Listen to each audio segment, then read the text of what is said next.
Florida team this year? Well, I think they play extreme. You know, they're very well coached. They have some instinctive rebounders that are relentless on the board, and that's probably they're one of the top rebounding teams in the country. That seems to be a strength of theirs, and seems to be an area in our game that we got to improve on. And but I thought they execute very well. They're a strong defensive team. They seem to have the right combination of guys that can create and guys who are good shooters. It's probably one of the bigger Florida teams that we played against. They seem to have, when you started with 2-6-10, 1-6-10, 1-6-11 guys.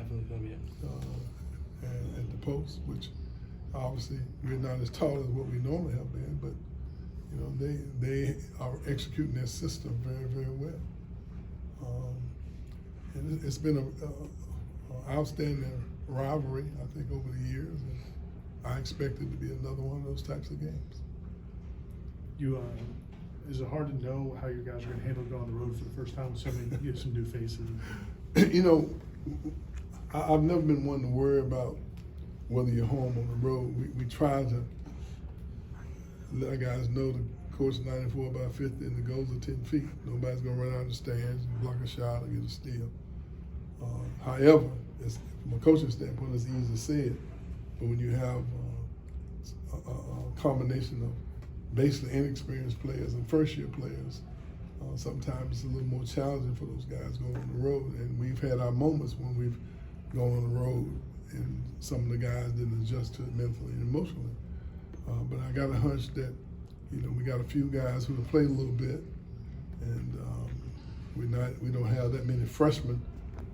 We have some first-year players, but not as many freshmen. So this will be a good opportunity for us to be put in a situation where we have to learn to grow up and compete in a hostile environment. You spoke on the height disadvantage. I know you guys like to get back on defense from offense, but how do you kind of try to balance it to get guys to attack the boards while also not giving something up defensively? Well, we normally don't change very much. Our system normally works. We just have to get guys instinctively and consistently going to the offensive boards, but also because they push the ball, we got to get back on defense. But we play against a lot of people in the ACC that have similar philosophies.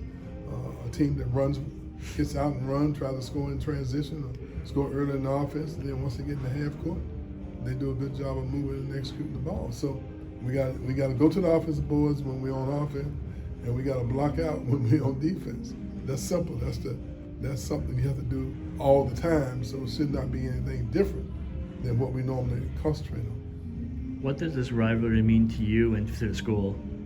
Well, obviously, from a rivalry standpoint, school, alumni, fans, they really, really get into it. From our standpoint, I try not to allow ourselves to get too hyped up for one opponent more than another, because I think you have ups and downs and highs and lows. We want to be emotionally ready for every game. Quite naturally, that's hard to do when you're dealing with an in-state rival like Florida. And those games mean an awful lot to our fans and for our alumni, and we're treated as such. And then just playing the back-to-back, the women's game and the men's game, what are your thoughts on that? Just have that environment in one area. Well, I just found out that the women were playing a couple of days ago. I didn't even know that was part of the deal, to be honest with you.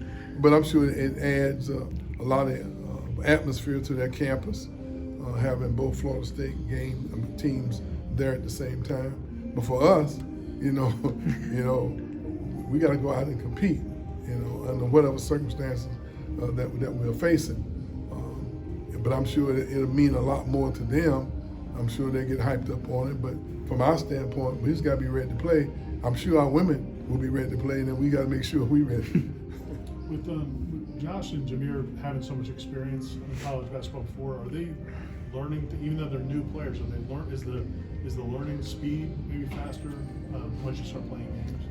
Well, I think that the biggest adjustment, even experienced players like them, is just adjusting to their teammates, a new system, a new style of play, and they become accustomed to playing the other systems, and now all of a sudden you gotta learn all the different angles and what your different teammates can do, and you gotta play, not only be aggressive and try to be productive yourself, but you also have to learn to try to create for your teammates and understand how to play with different players.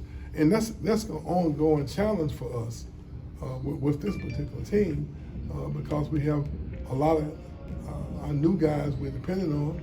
Hopefully we'll have Gainey at some point. Hopefully we're still hopeful that we'll get Primo back. And so we still have a lot of moving parts on our team. And we have some young guys that are getting ready. And we have a new guy on our team named Bubba Miller. He's not the same guy that he was last year, so he's a new player. He's back there laughing at you. You mentioned after the game, Jalen had a checkup. How did that go? Jalen? Yeah, game. You said that he was. Oh no, I haven't talked to anybody about that yet, but I'm sure he's not full go, but I think he's making progress. I'm hopeful that they'll let him be a little bit more active now with the progress that he's made, and that's a good sign. Can the depth component of this roster help from a rebounding standpoint? Because you're just going to have to throw maybe a lot more bodies out there to fight them on the boards. We hope so. We really do.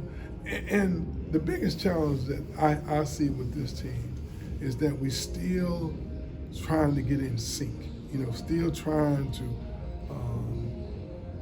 learn how hard you can go for how long, adjusting to the right way to utilize what appears to be a lot more depth than what we've had in the last year or so.